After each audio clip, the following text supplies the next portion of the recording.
kasih. Oke, jadi malam ini kita mau membicarakan tentang healthy lifestyle sama Mas Ade. Dan di acara ini kita sama sekali tidak akan membicarakan suatu produk apapun, suatu merek apapun, tidak akan membicarakan itu. Kita benar-benar fokus tentang healthy lifestyle ya. Ya, Oke, silakan. jadi Ya. boleh kita mulai, silahkan. Oh ya, terus di sini juga kita boleh question and answer. Jadi Ya. kalau misalnya mau ada pertanyaan, teman-teman boleh di kolom chat, boleh juga langsung unmute. Kita punya waktu sama Mas Ade itu 1 jam sampai jam 8. Jadi kalau misalnya memang ada pertanyaan, boleh silahkan ya. Silvi, boleh sama mungkin ada yang mau ditanyakan, silahkan. Malam Mas Ade, malam semua teman-teman. Ya, selamat malam Mbak. Iya. Salam kenal. Saya sangat terhormat banget nih ya malam hari ini Mas Ade bisa join sama-sama kita. Dan sama-sama. Saya mulai dulu aja ya Mas Ade ya. Iya, silakan. Ya. Di era pandemi seperti ini kan kita kan harus menaikkan imun ya. Maksudnya sampai saat ini kan COVID belum ada obatnya. Nah, mungkin Mas Ade boleh share nggak apa aja sih yang maksudnya yang harus kita yang harus kita perhatikan untuk menaikkan imun kita gitu. Kan mungkin ada teman-teman yang belum tahu gitu. Mas Ade, boleh. Ya, baik Mbak, terima kasih. Jadi memang kita tepat sekali ya, memang dalam situasi hari ini memang situasinya pelik. Jadi kita ngomong apa aja, semuanya kita nggak ada tanggung jawabnya gitu ya. Jadi yang bagus seperti ini, yang bagus seperti itu, tapi juga nanti akhirnya narasinya bisa berubah-ubah ya. Tapi terlepas daripada itu, memang ada satu hal yang menurut saya menjadi sesuatu yang penting itu adalah lebih kepada kalau kita sakit itu disebabkan oleh 2 hal. Satu adalah karena yang namanya defisiensi gitu ya, itu nanti berhubungan dengan ketidakmampuan tubuh untuk bisa mendapatkan makanan ya, untuk bisa kita bisa mendapatkan keberlangsungan hidup. Yang kedua adalah yang disebut namanya toxicity gitu atau keracunan. Nah, toxicity itu terbagi atas beberapa hal. Sebenarnya ada 7. Tapi salah satunya antara lain adalah bisa karena heavy metal, bisa karena polutan. Yang kedua bisa karena energetik ya, kayak radiasi dan sebagainya. Lalu bisa karena proses fooding juga, proses makanan itu sendiri ya, kayak misalnya pestisida, GMO dan sebagainya. Lalu juga toxicity bisa terjadi karena mungkin secara emosional, secara spiritual. Nah, kalau kita berbicara yang namanya virus itu masuk atau bakteri atau parasit atau jamur, kuman tepatnya adalah masuk dalam kategori yang disebut yang namanya opportunistic. Nah, makanya kenapa mengambil kesempatan gitu. Jadi artinya opportunistic, mengambil kesempatan pada siapa? Pada host atau tuan rumah yang ramah kepadanya. Nah, makanya kenapa di sini peran kita dalam upaya meningkatkan imunitas akhirnya menjadi peran yang sangat signifikan atau yang sangat krusial. Karena pada saat itulah kita akan menjadi penentunya sesuatu itu menjadi berbahaya atau kebalikannya sesuatu itu dianggap sebagai biasa saja. Makanya kenapa selalu terjadi perdebatan kan ya, ketika orang bilang enggak kenapa-napa, kenapa-napa, bahaya, tidak bahaya dan sebagainya. Jadi tergantung daripada ulah perilaku kita gitu makanya. Nah, menjawab langsung pertanyaan daripada Mbak tentang imunitas apa yang bisa kita lakukan, saya secara umum dulu ya. Jadi berbicara imunitas itu, jadi sekali lagi kalau menurut saya ada beberapa hal yang bisa kita lakukan. Satu, artinya kita pay attention terhadap aktivitas gerak kita. Nah, gerak itu bisa berarti gerak tubuh. Nah ya, kalau gerak tubuh dikenal dengan namanya aktivitas olahraga ya. Itu salah satunya adalah cardiovascular exercise yang hubungannya dengan otot jantung dan resistance training yang hubungannya dengan otot rangka gitu ya kalau kita ngomongin gerak badan. Lalu yang kedua adalah gerak mulut gitu atau gerak makan. Nah, itu kita berbicara soal diet and nutrition nanti di sana gitu. Nah, di sana kita berbicara 4 elemen daripada diet. Yaitu pemilihan sumber. Nah, nanti kita pilih sumbernya mau yang seperti apa yang bisa meningkatkan atau menurunkan imunitas. Yang kedua adalah penyajian. Yang ketiga adalah jadwal dan timing. Nah, itu nanti makanya kenapa salah satunya yang paling populer itu adalah intermittent fasting karena berbicara soal konsep jendela makan dan jendela tidak makan. Itu ngomongin timing. Dan yang terakhir adalah jumlah. Nah, jumlah itu lebih kepada yang mungkin teman-teman sering dengar ada namanya calorie restriction, calorie deficit, calorie surplus dan sebagainya, itu pemaknaan-pemaknaan atau terminologi tentang betapa kalau seandainya kita mau menaikkan dan menurunkan berat badan, ada peran kalori di sana. Tapi kembali lagi tidak ada yang benar, tidak ada yang salah. Tapi nanti teman-teman boleh tanyakan kepada saya. Tapi secara umum saya menjelaskan bahwa 1 ada aktivitas gerak badan, 2 ada aktivitas gerak mulut atau makan, dan 3 ada aktivitas yang namanya gerak nafas. Nah, itu adalah kita taking charge of our life energy through breathing control gitu. Dan yang terakhir adalah yang disebut namanya gerak pikiran. Ketika kita ngomongin soal nanti adalah seperti hari ini ya, ketika kita mengadopsi kecemasan dan ketakutan gitu ya sebagai lifestyle kita gitu, dan kita berjaket kewaspadaan gitu. Tapi kenyataan yang terjadi,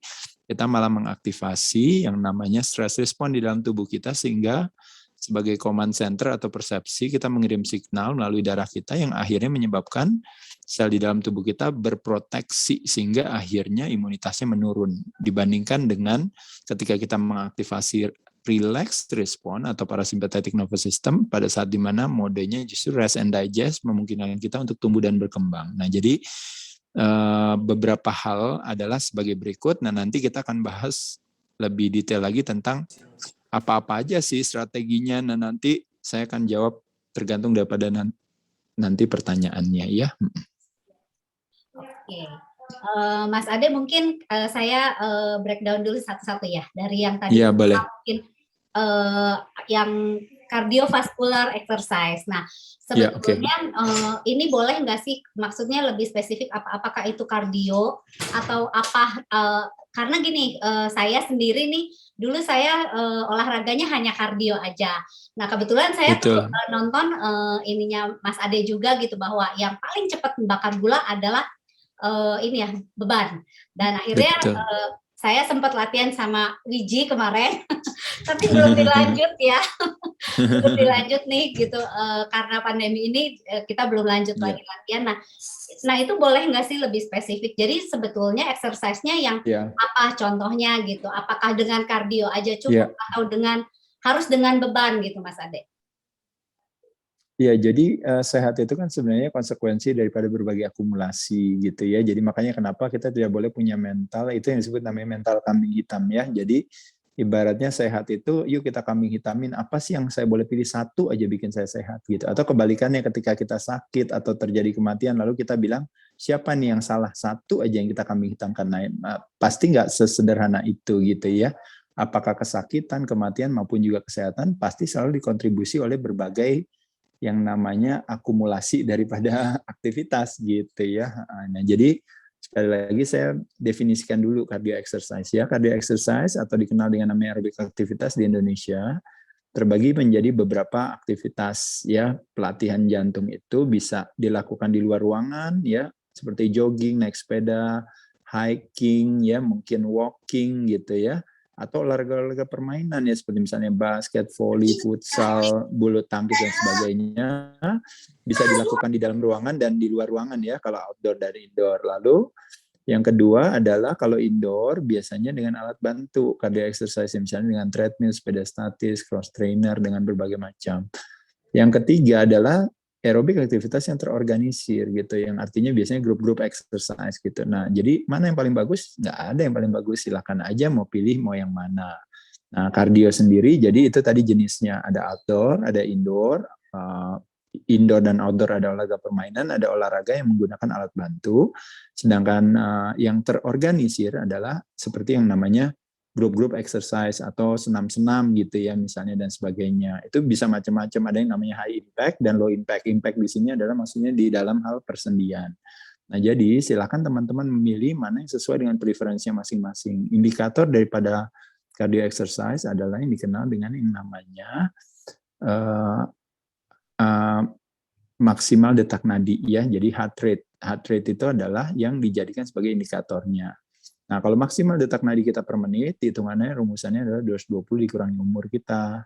Nah, jadi kalau seandainya misalnya kita mau menurunkan berat badan atau bakar lemak, berdasarkan salah satu teori gitu ya, dikatakan zona pembakaran lemak atau badan menggunakan lemak sebagai sumber tenaga itu pada saat di mana detak nadi kita masuk di dalam yang namanya zona 60-80% maksimal detak nadi kita per menit.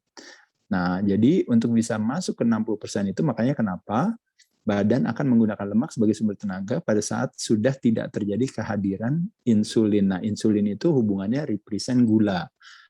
Karena insulin itu adalah hormon yang dirilis oleh pankreas untuk meregulasi si gula tadi, kelebihan gula, makanya kenapa insulin hadir, pankreas memproduksi insulin. Nah, jadi dengan kehadiran gula, makanya kenapa badan nggak akan bakar lemak, gulanya habis baru badan bakar lemak. Makanya kenapa latihan beban adalah salah satu aktivitas yang membakar gula paling efektif dalam waktu yang paling singkat gitu. Ketika dia bakar gulanya ngedrop, waktu kita kardio langsung pakai lemak sebagai sumber tenaga. Jadi itu trik aja lah sebenarnya.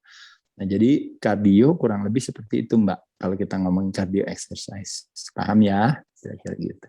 Ya, thank you Mas Ade. Jadi sebetulnya balik lagi ya, apapun ininya aktivitasnya, olahraganya boleh kita pilih sendiri gitu ya Mas Ade ya, kurang lebih ya. Iya. Tapi indikator-indikator itu harus dijadikan sebagai alat ukur untuk kita mengevaluasi kemajuan kita gitu ya. Karena kita kan mau olahraga harus kita jadikan sebagai metode, tapi esensinya kan memperkuat atau memperbaiki kualitas kesehatan kita.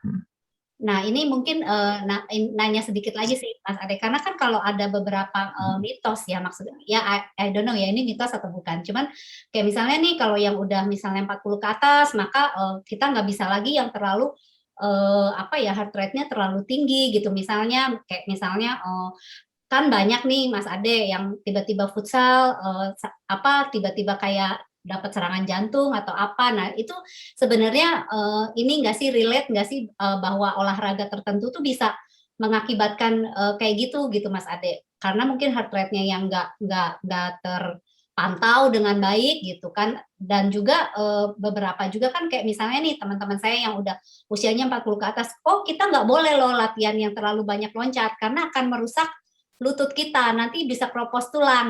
Nah ini kan yang beredar di luaran nih Mas Ade. Nah mungkin boleh diklarifikasi nggak kan? Iya. Jadi sekali lagi memang makanya kenapa tadi saya katakan pemahaman itu ada fondasi daripada sebuah kepatuhan gitu ya. Kayak kita patuh mau berolahraga, mengatur pola makan karena ada pemahaman gitu. Nah kalau seandainya nggak ada pemahaman, makanya jadi kita mentalitasnya selalu mentalitas kambing hitam kayak tadi. Jadi yang salah nanti futsalnya, yang salah nanti sop kaki kambingnya, yang salah durennya, yang salah nanti badmintonnya dan sebagainya.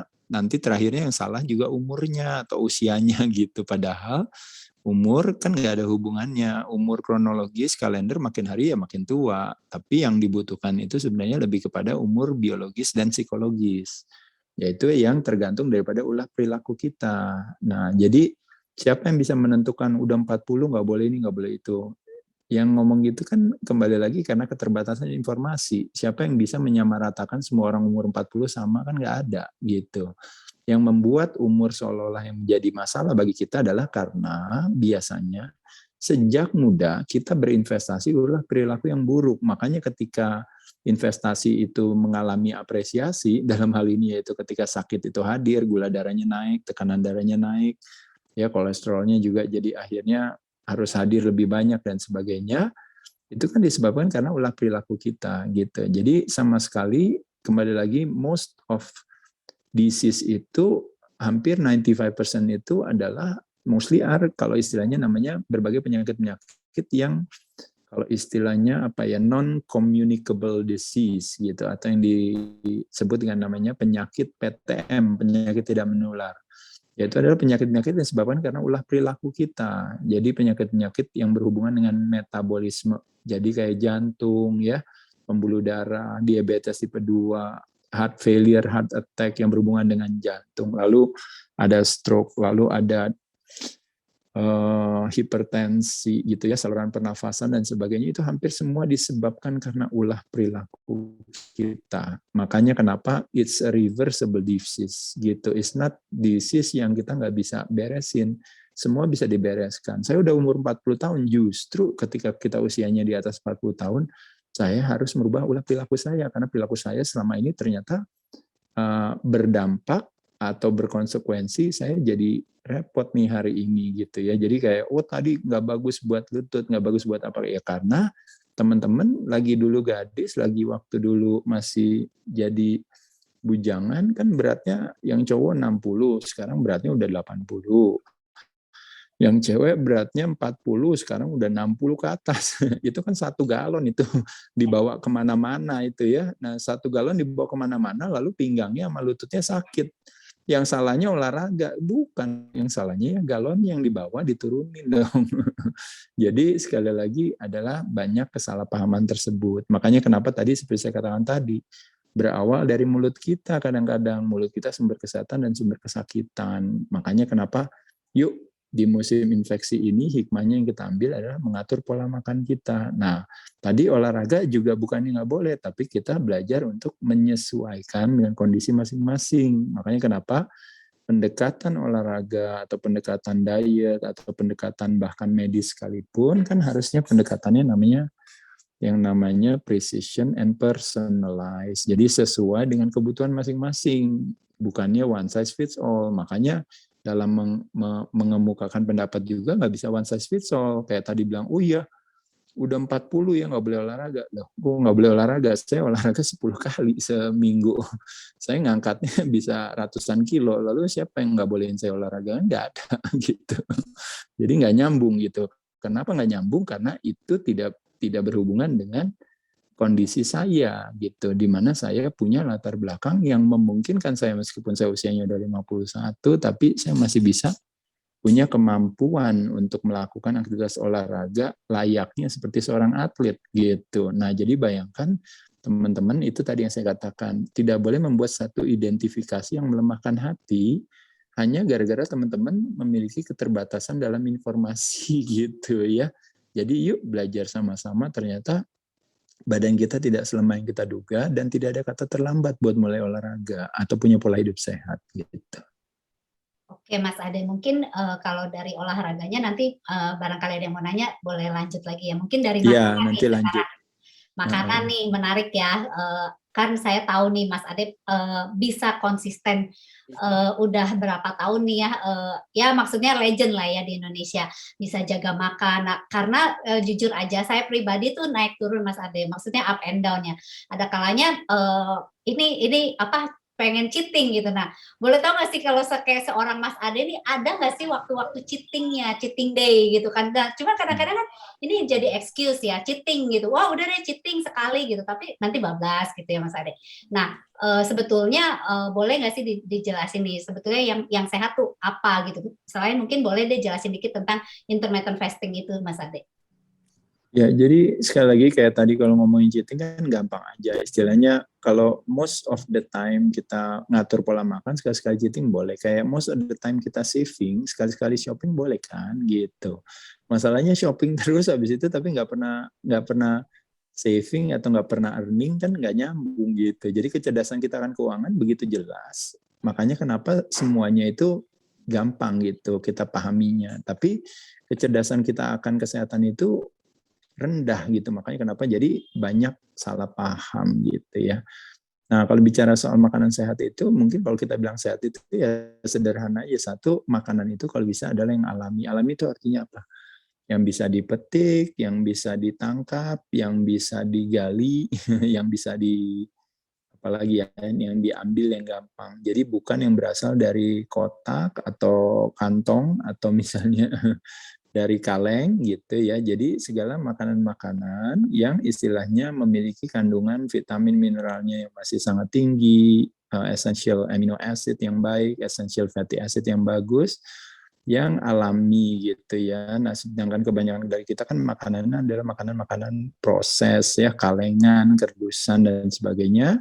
Nah, karena ada kebutuhan mempertahankan makanan itu lebih lama, nah makanya kenapa disitulah terjadi yang namanya kerusakan daripada makanan itu, karena harus ada zat yang harus mempertahankan ya kelangsungan makanan tersebut gitu. Nah jadi memang makanan alami menurut saya adalah itu makanan yang sehat gitu ya. Yang kedua juga bukan cuma makanan alami kalau kita ngomongin dari segi strategi gitu. Nah kenapa saya ngomongin puasa itu yang paling gampang? Kenapa? Karena puasa itu sebenarnya sesuatu yang sederhana lah, kayak saya bilang, tidak tua, tidak muda, tidak pria, tidak wanita, tidak kaya, tidak miskin. Apa yang dimasukkan ke dalam mulutnya bukan memberikan kesehatan dan kelangsingan, justru memberikan kesakitan dan kegemukan gitu. Jadi oleh sebab itu ketika kita tidak makan, akhirnya malah kita jadi lebih sehat gitu. Nah kan jadi kan unik gitu. Nah makanya kenapa puasa akhirnya menjadi salah satu yang populer. Bukan berarti harus selamanya puasa, tapi paling tidak puasa sendiri juga di sini kan adalah lebih kepada memperpanjang jendela makan dibandingkan jendela tidak makan. Maksudnya itu. Jadi bukannya tidak makan. Nah, asosiasi pemahaman juga berpengaruh karena kalau bicara puasa itu artinya restricted calories gitu atau tidak boleh makan. Nah, pada saat itulah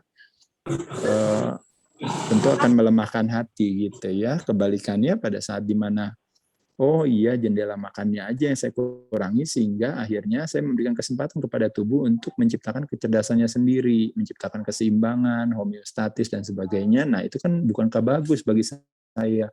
Apalagi dengan saya makannya sedikit, akhirnya memberikan kesempatan kepada lemak-lemak yang ada yang menjadi cadangan di dalam tubuh saya itu bisa dipakai gitu. Karena saya nggak tergantung dengan karbohidrat terus-menerus atau gula, atau yang dikenal dengan yang namanya unstable energy yang kayak roller coaster, tapi pelan-pelan saya mulai menggunakan lemak yang tidak dibutuhkan oleh tubuh saya yang berlebihan itu akan dipakai buat energi, dirilis energinya. Nah, jadi itu alasan kenapa puasa menjadi sesuatu yang menyenangkan. Itu pun juga bukan puasa dry fasting, tapi lebih kepada puasanya hanya tetap masih boleh minum, tetap boleh ngapain, cuma hanya gulanya aja yang dikurangi gitu. Nah, kurang lebih itu, Mbak. Nah, Mas Ade mungkin apa namanya yang intermittent ini mungkin ada beberapa yang masih belum tahu ya. Maksudnya itu jendela makan tuh ada berapa aja sih dan apa maksudnya kayak kalau misalnya nih kayak misalnya nih saya intermittent gitu. Terus setelah kita waktu beres intermittent itu apa yang harus kita makan gitu misalnya? Apakah itu artinya kita bisa makan karbo sebebas-bebasnya gitu ya Mas Ade ya? Maksudnya apa gitu pilihannya, apakah buah? Nah ini kan buah juga nggak tahu ya, saya juga dari berbagai macam sumber gitu bahwa buah ini agak tricky ya Mas Ade, karena kan beberapa itu kan pikir oh saya nggak makan tapi saya makan buah aja, tapi which is buahnya yang gulanya tinggi gitu kan, itu kan fruktosa juga betul fruktos juga. Jadi nah itu mungkin boleh dijelasin nggak Mas Ade? Mungkin ada beberapa, karena saya juga beberapa hari yang lalu ada orang bilang saya ini loh cancer, tapi saya udah nggak makan ini, saya makaninnya jus watermelon. Saya bilang wah watermelon kan gulanya tinggi banget gitu, terus jus mangga gitu. Nah nggak tahu sih, dan saya juga beberapa ada teman dengar ya dokter tuh bilang kalau bisa kita nggak boleh di jus karena kan di mulut itu kan ada amilase ya, dipecah gitu jadi enzim gitu. Kalau bisa tidak dibus gitu. Nah, mungkin boleh nggak Mas Ade dijelasin gitu. Mungkin masih banyak yang belum belum tahu gitu. Ya baik. Jadi sekali lagi memang ya mungkin sebelumnya saya kasih tahu sama teman-teman dulu ya. Sebenarnya masalah ini kan memang juga sangat detail kalau kita mau menjelaskan, makanya perlu waktu yang panjang. Ya, nanti teman-teman ada waktu. Jam, ya. Iya, teman-teman ada waktu kalau mau belajar, saya punya YouTube namanya Dunia Adera, teman-teman belajar di sana itu semua ngomongin soal puasa ya. Salah satu introduction puasa bisa dicek di salah satu judulnya di Dunia Adera itu namanya Puasa 101. 101 itu artinya everything you need to know about puasa. Jadi konsep sederhana itu ibaratnya yang saya sering katakan kepada teman-teman sahabat saya gampang. Jadi 3 jam sebelum makan, 3 jam sebelum tidur sama 3 jam setelah bangun tidur kita nggak masukin makanan, kita artinya sudah masuk ke dalam yang namanya intermittent fasting tadi gitu. Artinya kalau saya tanya sama teman-teman ya, hari kan 24 jam, saya tanya kira-kira tidur berapa lama? Oh kadang-kadang ada yang 6 jam, ada yang 7 jam, ada yang 8 jam. Nah saat itulah yang sebenarnya kita paling tidak makan cuma itu jendelanya, sedangkan selebihnya begitu mata kita terbuka atau melek, mulut kita udah langsung masukin makanan. Jadi di situ kita bisa lihat 18 jam itu kita makan, hanya 6 jam yang kita tidak makan pada saat kita tidur saja. Nah sekarang bagaimana caranya kita rubah itu pelan-pelan dari yang 18-nya jadi tidak makan, yang 6 jamnya kita makan.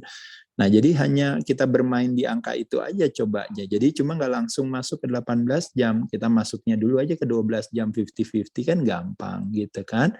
Makanya kenapa saya bilang tadi kalau 50-50 itu gampang sekali. Hanya cuma 2 jam sebelum tidur sama 2 jam pas pas bangun tidur kita tidak makan itu udah masuk 12 jam. Kalau 3 jam itu udah masuk 14 jam gitu. Sesederhana itu aja. Nah, pada saat itulah kita akan bisa ngelihat, oh ternyata persentase kita tidak makan itu bisa lebih banyak daripada kita makan. Nah, pada saat itulah otomatis badan kita pasti lebih sehat. Kedua, pertanyaan Mbak tadi, boleh nggak saya makan yang hancur ini Pak? Loh, orang tadi makan hancur aja kan 18 jam. Sekarang saya bilang boleh makan hancur tapi cuma tinggal 8 jam ya, berarti udah lebih bagus daripada. Jadi biarin aja mau makan hancur silahkan aja gitu. Nah, cuma nanti kan ada tahapan selanjutnya lagi. Nah, tahapan selanjutnya adalah yuk kenapa kita mesti makan hancur? Kita pilih yuk sumber-sumbernya yang baik. Nah, gitu kan akhirnya kita belajarlah sumber-sumbernya.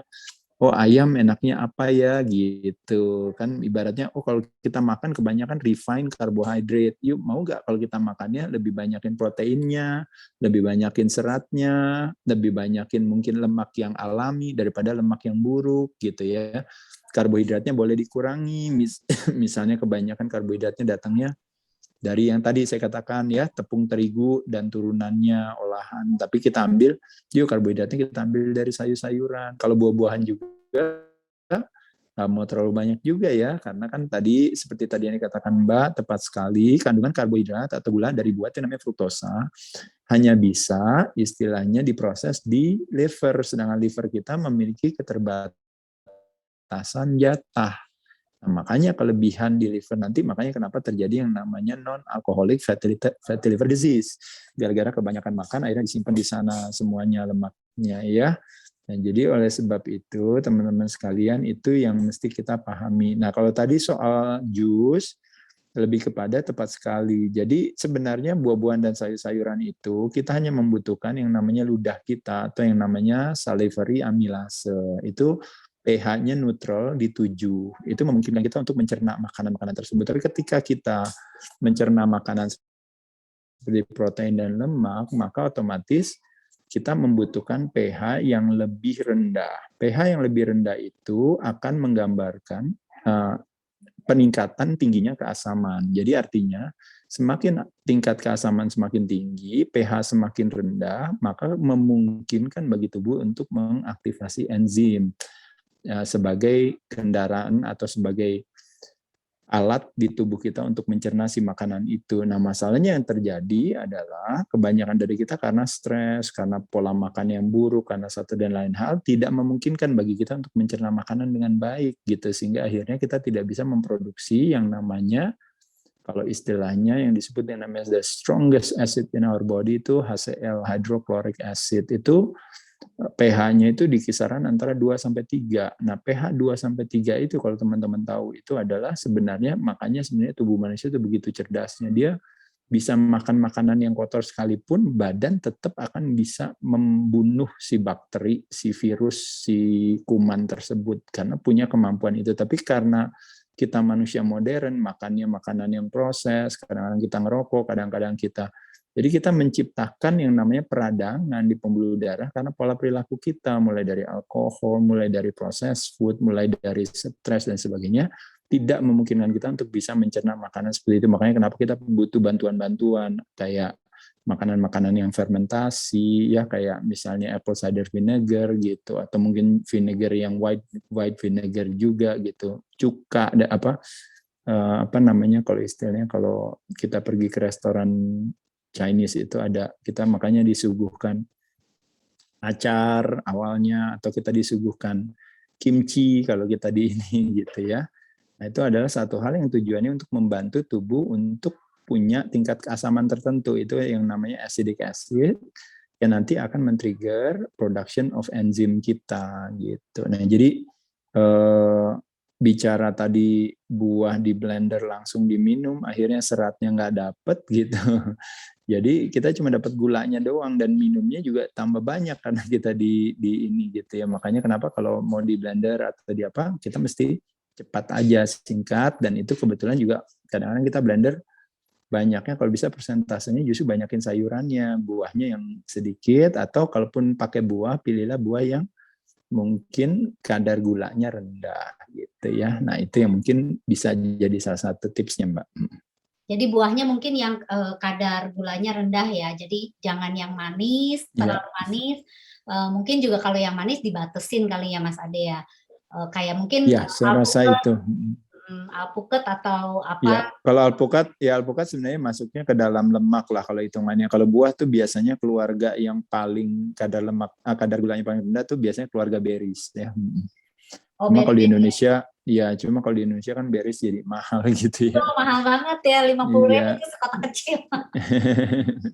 Iya, atau keluarga apel lah, boleh lah. Iya. Okay. Makan sama kulitnya ya. Oh gitu ya, jadi makan sama kulitnya ya. Jangan di jus ya, karena biasanya kalau di jus juga jadi buahnya jadi banyak ya.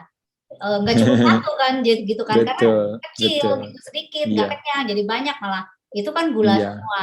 Nah mungkin di sini juga saya mau ada ini sih ini sedikit sih Mas Ade, kan ada juga yang maksudnya saya sempat dengar juga ya dari yang Mas Ade punya video, dan ada beberapa teman saya juga yang dokter, bahwa misalnya kan asam nih, misalnya jus asam kemudian ditambahin madu. Nah madu ini juga sebetulnya kan agak ini ya pro kontra gitu Mas Ade. Nah sebetulnya kan kalau teman saya yang dokter gini loh, badan kita tuh nggak pernah tahu ini gula aren, gula putih atau apa gitu kan, maksudnya karena tetap dibaca oleh badan kita gula. Nah itu tuh madu sendiri gimana nih Mas Ade, biar maksudnya tuh karena gini Mas Ade kan musim COVID begini nih, semua madu laku banget tuh gitu. Saya tahu nih madu bagus gitu, cuman maksudnya mungkin boleh nggak sih dijelasin takarannya harusnya gimana gitu, karena itu kan gula juga ya Mas Ade.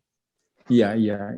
Jadi memang kalau madu memang pada dasarnya memang masuk kategorinya gula ya. Jadi otomatis madu kita konsumsikan udah pasti insulin hadir. Tapi balik lagi kayak saya katakan tadi, cuma kandungan makanan itu gitu kan, ibaratnya kandungannya kan juga berupa kompilasi gitu ya. Makanya kenapa madu tertentu ini dia punya kandungan-kandungan lain yang memang memberikan kebaikan bagi kita, ya boleh aja, nggak ada masalah. Cuma pertanyaannya adalah kita punya nggak kemampuan untuk bisa mengkonsumsikan madu gitu. Kalau kayak saya misalnya ngangkatnya ratusan kilo, bagi saya madu jadi bermanfaat kan karena nggak kenapa-napa.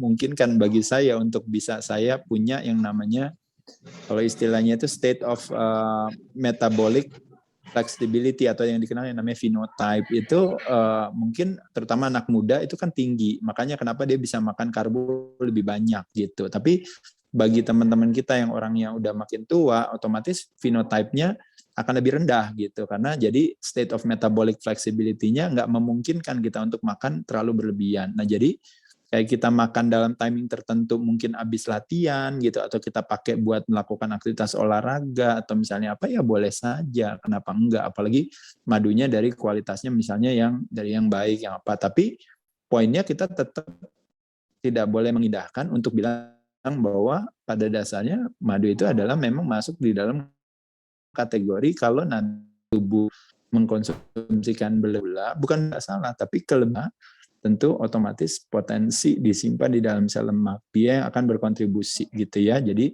dia yang akan menyebabkan, makanya berbagai penyakit itu salah satunya disebabkan karena resistensi insulin gitu, karena kebanyakan gula termasuk dari madu gitu. Artinya sebetulnya Mas Ade mungkin berarti yang orang ada diabetes juga nggak boleh konsumsi madu ya, atau gimana nih?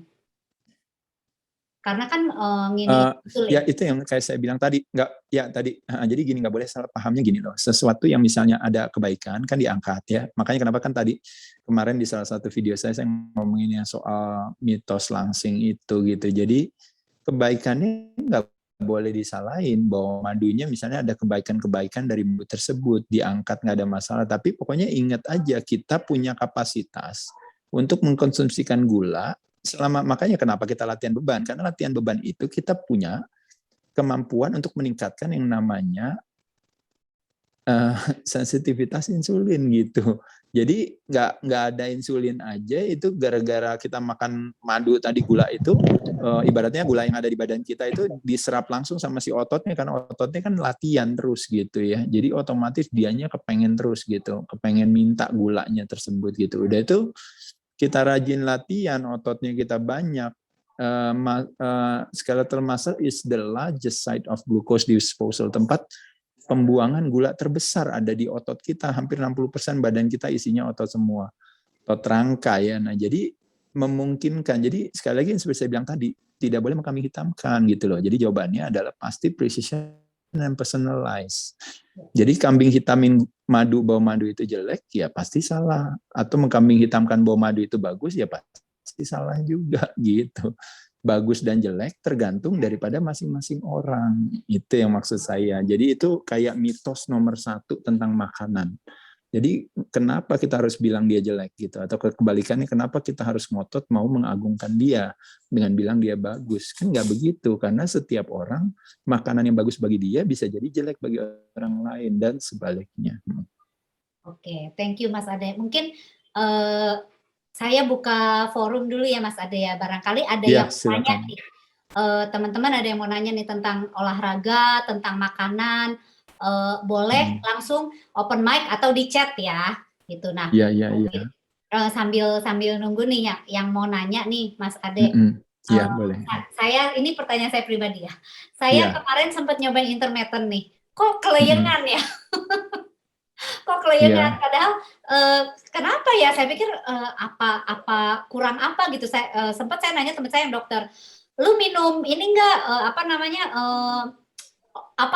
oil itu loh Mas Ade, apa sih namanya coconut oil ya. Saya bilang saya minum, cuman nah itu saya nggak tahu sih harusnya berapa sih MCT-nya gitu misalnya Mas Ade. Itu memang pengaruh nggak sih? Saya cuma sekitar 2 sendok makan sih gitu. Aduh kok kelayangan ya gitu.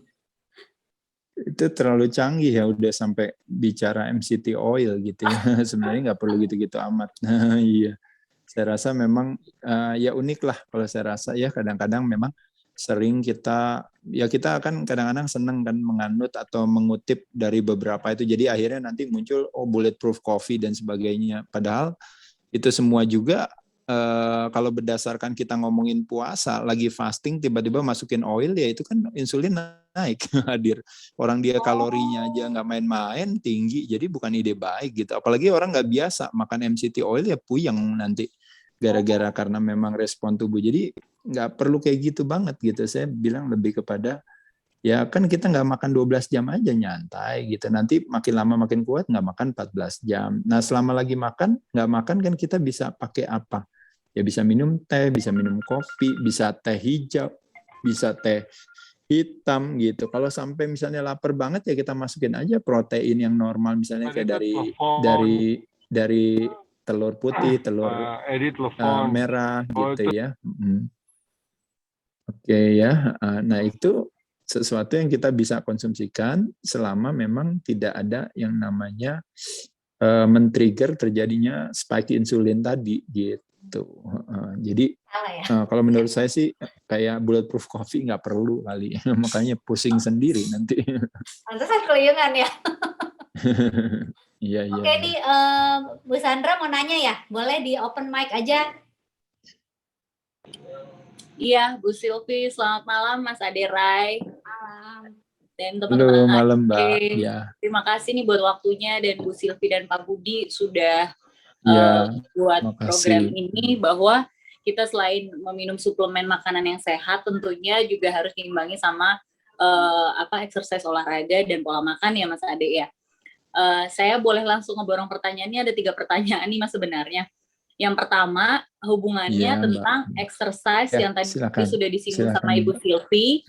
Untuk yang usia 40 tahun, misalnya ibu-ibu yang seperti saya yang udah punya anak dan pernah melahirkan dengan sesar nih Mas, ya kan, operasi sesar, kan ada jahitan di bawah perut gitu kan. Nah, apa kira-kira exercise exercise yang aman buat kita nih yang seperti itu, yang sudah pernah ada riwayat melahirkan sesar, mungkin 2 atau 3 kali melahirkan, lalu takarannya berapa kali gitu kan, misalnya dalam seminggu. Jujur kalau misalnya saya di rumah tuh sit up, itu jahitan itu sampai sekarang sudah 14 tahun lah ya, masih sakit.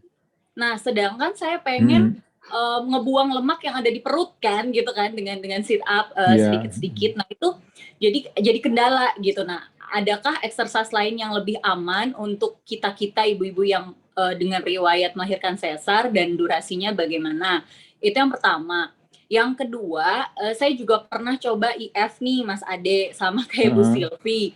Tapi bukannya kelingan kayak Bu Silvi, tapi nggak kuatnya tuh karena saya kan punya riwayat MAH ya.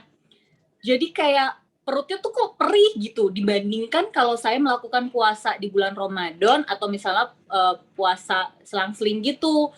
Jadi saya nggak lanjutin lagi tuh. Maksudnya perbedaannya apa Mbak? Kalau boleh tahu perbedaannya apa? Puasa di bulan Ramadan sama puasa IF, bedanya apa Mbak? Nah, kalau di puasa bulan Ramadan nggak terlalu sakit ke perut saya Mas, nggak terlalu ke riwayat Mas saya, nggak terlalu perih banget. Nah, pas IF ini kok kayaknya bedanya apa?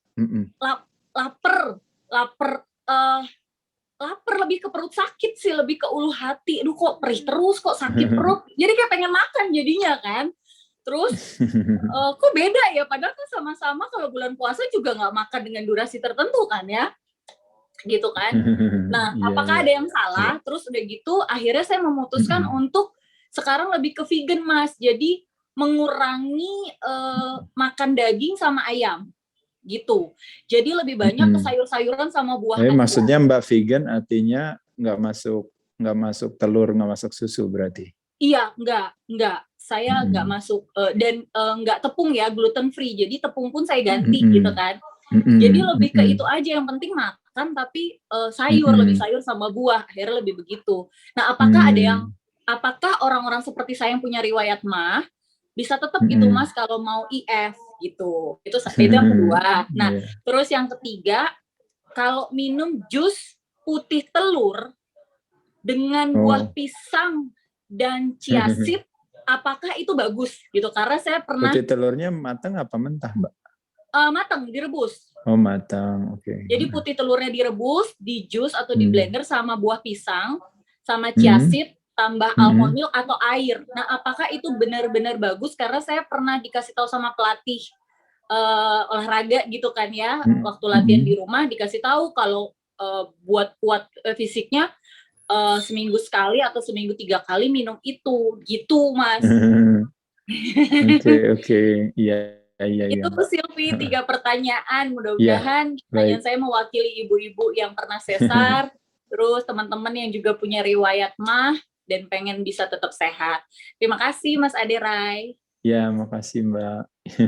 Ya, baik, terima kasih. Saya langsung jawab dulu yang pertama ya, langsung ya, boleh ya Mbak ya. Dengan tadi Mbak Sandri ya, Mbak Sandra ya, Sandra. Iya, Sandra. Ya Mbak Sandra. Iya Mbak Sandra. Oke, terima kasih Mbak Sandra. Jadi sekali lagi ya Mbak Sandra ya, kalau kita bicara soal postpartum gitu ya, jadi kayak orang-orang yang berhasil melahirkan dan sebagainya, lalu memang jadi memang ada suara sebentar. Iya. Jadi memang kalau seandainya kita berbicara dalam masa ketika terjadinya recovery tersebut ya, jadi misalnya grace period lah gitu ya, jadi makanya kenapa perlunya koordinasi gitu ya, yang namanya dunia fitness dengan dunia medis itu kan kayak gitu ya, jadi bukan cuma dalam urusan begitu selesai baru melahirkan, atau mungkin ada yang baru habis kena stroke, ada yang mungkin baru habis cedera atau operasi, akhirnya harus rehabilitasi, makanya kenapa di situ salah satunya ada peran itu ya, namanya fitness medicine namanya gitu ya. Nah jadi nomor 1 adalah make sure dulu kalau kita memang siap untuk melakukan aktivitas olahraga. Nggak memungkinkan kan masa aktivitas olahraga akhirnya jadi wah jahitannya jadi pengaruh, jadi itu apa, karena seolah-olah jadi salah itu. Nah pokoknya kembali lagi seperti saya katakan tadi, mentalitas kambing hitam mesti dihilangkan, nggak ada hubungannya, ibaratnya habis melahirkan nggak boleh latihan, atau kebalikannya habis melahirkan harus latihan. Dua-duanya jawabannya nggak seperti itu. Sesuai dengan kondisi masing-masing aja. Nah, hampir semua orang, kalau saya lihat, begitu banyak orang-orang ibu-ibu yang udah punya anak 1, 2, 3, badannya kan bagus semua, dan kembali lagi aja nggak gimana-gimana gitu. Jadi jangan membuat satu identifikasi diri yang lemah gitu terhadap hal tersebut. Biarin aja dulu urusan kita ketika baru habis sesar, ya biar pulih dulu. Ya otomatis pada saat lagi pulih kan kitanya nggak sabar, masalahnya, aduh tapi saya kepengen nih udah gemuk, saya nggak suka gitu ya. Untuk awalnya ya mungkin kalau mau olahraga ya bisa aja kita olahraga sesuai yang tidak banyak stres di area yang tadi kita takuti tadi gitu ya. Nah makanya kenapa beberapa gerakan-gerakan olahraga, misalnya latihan pengencangan otot rangka, misalnya latihan tangannya, bebannya, misalnya tricep, kalau cewek kan senang tricep ya, jadi arm extension dan sebagainya.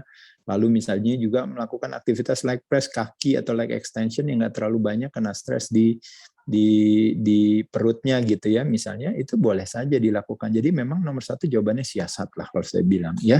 Jadi bukan mencari justifikasi pembenaran untuk bilang tuh kan bener kan saya nggak bisa latihan makanya. Nah itu makanya kenapa saya bilang butuh satu kejujuran setiap kali kita tuh sering kadang-kadang mencari referensi atau jawaban daripada para ahli untuk bilang tuh kan bener kan saya nggak boleh gitu, kayak kita senang mendapatkan jawaban itu. Sekali lagi jawabannya saya bilang nggak ada seperti itu. Justru yang ada adalah kalau seandainya kita ada di dalam situasi tertentu, apakah kita lagi baru sakit, apakah kita baru stroke, apakah kita baru melahirkan, apa yang harus kita lakukan? Siasat. Jadi olahraga itu harus dijadikan seperti kayak kita bilang saya harus bersih. Walaupun saya di rumah sakit, saya nggak bisa keluar dari ranjang, tapi saya kan tetap harus bersih. Mungkin saya nggak bisa mandi, tapi saya tetap harus bersih. Nah jadi mungkin saya nggak bisa olahraga, tapi saya tetap harus sehat, kan begitu ya. Jadi olahraga adalah metode, esensinya adalah sehat. Ya jadi itu satu. Kedua, yaitu adalah tadi misalnya, oh iya, kalau saya intermittent fasting, saya pusing. Kalau saya puasa Ramadan, saya nggak pusing. Kan kalau berdasarkan secara teoretis, saya bingung. Kenapa? Karena bukankah lebih berat fasting di bulan Ramadan, nggak boleh minum, nggak boleh ngapa-ngapain gitu ya. Nah, tapi sedangkan intermittent fasting kan gampang. Tinggal 2 jam sebelum makan atau 2 jam sebelum tidur atau 3 jam sebelum tidur kita nggak makan. Pas bangun tidur kita 3 jam kita nggak makan lagi, cuma sesederhana itu aja udah gitu. Nah kita masih bisa minum nggak? Bisa minum teh, bisa minum jamu, bisa minum kopi, bisa masih. Jadi kenapa alasannya Mbak bisa punya perasaan kayak gitu? Seperti saya katakan tadi, kenapa kita puasa kita memungkinkan? Karena kita punya pemahaman gitu. Bulan suci Ramadan adalah bulan yang sangat istilahnya bermakna bagi kita, terutama kaum muslim dan muslimah. Jadi akhirnya begitu Mbak lakukan, Mbak punya keyakinan bahwa itu adalah demi kebaikan. Nah kebalikannya Mbak ketika intermittent fasting, Mbak berusaha untuk mencari cara untuk bilang bahwa intermittent fasting ini nggak bagus. Padahal kalau kita tanya sama diri kita sendiri, sebenarnya kita tahu bahwa kita nggak mau ngelakuin itu. Tapi kita butuh jawaban daripada orang yang ahli untuk bilang, iya ternyata puasa itu bahaya, itu nggak baik gitu. Nah sekali lagi saya katakan Mbak, intermittent fasting itu pasti akan selalu memberikan kebaikan bagi kita. Mbaknya boleh minum kok, nggak kenapa-napa. Mbak kan masih punya kadar lemak kan. Nah kadar lemaknya juga Mbak kan udah nggak mungkin 10% gitu. Apalagi Mbak habis melahirkan kadar lemaknya itu tinggi. Nah lemak itu kan adalah kan cadangan makanan. Jadi kalau seandainya kita pusing atau kita kepengen harus makan itu, makanya selalu kita harus mempertanyakan pada diri kita. Benar memang kitanya lemes atau kitanya meng-create di kepala kita. Sedangkan puasa di bulan Ramadan yang jauh lebih berat, kok kita bisa gitu. Nah disitulah makanya kenapa nanti jawabannya nanti yang bisa jawab adalah Mbak Sandra sendiri gitu ya. Jadi sekali lagi seperti saya katakan tadi, tidak sesederhana itu. Lalu kalau Mbak bilang, boleh gak kalau seandainya saya mau vegan, nggak ada masalah gitu ya. Pokoknya konsep daripada Mbak mau melakukan aktivitas, kalau vegan kebaikannya apa? Secara sumber itu kan bagus gitu ya. Artinya apa? Mbak makannya sayur ya, Mbak makannya makanan-makanan yang mudah dicerna gitu. Karena ketika Mbak jadi vegan gitu, atau misalnya jadi vegetarian sekalipun, itu artinya Mbak nggak membutuhkan satu kemampuan untuk menyerap makanan, makanya kenapa orang mah dan sebagainya kan itu kan karena butuh kemampuan untuk menyerap makanan. Nah tapi sekali lagi seperti katakan, Mbak bisa lakukan ini dengan senang hati silahkan, tapi yang nggak boleh itu adalah nanti istilahnya Mbaknya harus menjadikan pendekatan ini jadi kayak hidupnya jadi nggak nikmat karena Mbak biasa senang menikmati ayam atau ikan atau biasa menikmati makanan yang lain, jadi akhirnya jadi stres sendiri nantinya gitu. Bisa gak nahan ya ini apa? Nah di sisi lain makan buahnya kebanyakan, nah fruktosa yang tadi ya kebanyakan gemuknya dari buah pasti nanti, atau gemuknya dari karbohidrat.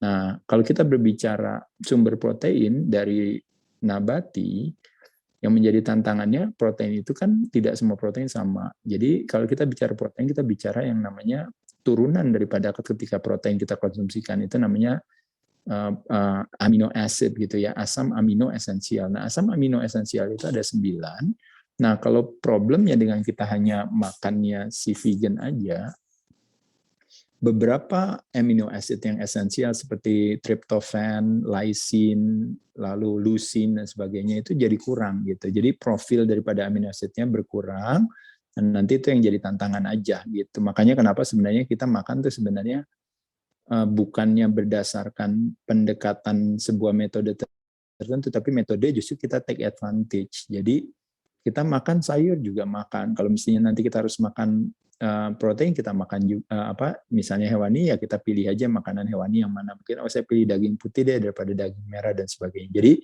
sekali lagi kalau menurut saya tantangannya cuma itu aja. Kalau jadi vegan itu hati-hati kebanyakan gula, karbo itu aja. Tapi kalau secara makanan overallnya menurut saya bagus sekali ya. Jadi itu silahkan dilakukan, tapi mesti hati-hati di sana. Lalu yang terakhir tadi, nah itu tadi ya, putih telur di jus. Lalu pakai chia seed almond itu sebenarnya cuma siasat aja sih kalau saya rasa ya. Ke satu, makan putih telur ya makan aja normal, bisa dengan kuningnya, bisa dilakukan misalnya telur rebus dimakan, atau misalnya mungkin dengan telur setengah matang, atau misalnya dengan mata sapi. Ya kalau bahasa Inggrisnya macam-macam ya, bisa di omelet, bisa sunny side up ya gitu, bisa scramble eggs gitu ya, lalu bisa boiled egg gitu ya. Jadi kenapa harus jadi di jus gitu ya, kecuali nggak punya gigi ya. Nah lalu ditambah lagi tadi ya harus pakai susu almond dan sebagainya. Saya rasa itu tadi berbagai strategi canggih yang sebenarnya kebutuhannya nggak terlalu besar seperti itu. Kenapa gitu ya, santai aja. Menurut saya justru tantangan kebanyakan kita kualitas makanan yang kurang baik itu adalah banyak berasal dari makanan-makanan yang terlalu berlebihan tadi gitu, atau yang kita memang benar-benar kekurangan makanan, atau makanan-makanan yang menciptakan toxicity seperti makanan-makanan proses tadi gitu. Jadi kurang lebih itu Mbak Sandra. Jadi kalau menurut saya rasa vegannya mau dilanjutkan silahkan, nggak ada masalah ya, bagus aja, boleh, nggak apa-apa. Tapi kalau urusan mah tadi, kalau saya sih gampang aja sebenarnya tipsnya. Kalau menurut saya Mbak, tes aja coba.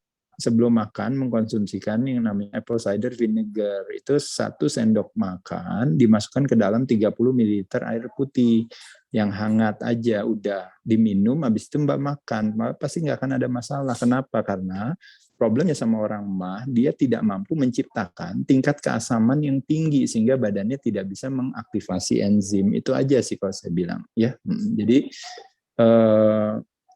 mah itu bukan kayak bawaan gitu ya, lebih kepada karena memang mungkin jangan-jangan banyak hal, termasuk juga stres dan sebagainya ya. Kurang lebih itu. Makasih Mbak. Makasih Mas Ade, jadi punya tipsnya kalau sebelum Ya. makan pakai apple. Biasanya lemon pakai lemon. Ya bukan lemon, karena kalau apple cider vinegar itu kan itu acidic acid. Nah, jadi itu yang Mbak harus konsumsikan ya. Itu juga carinya nggak pakai madu, nggak apa, mesti yang unfiltered, yang raw with mother.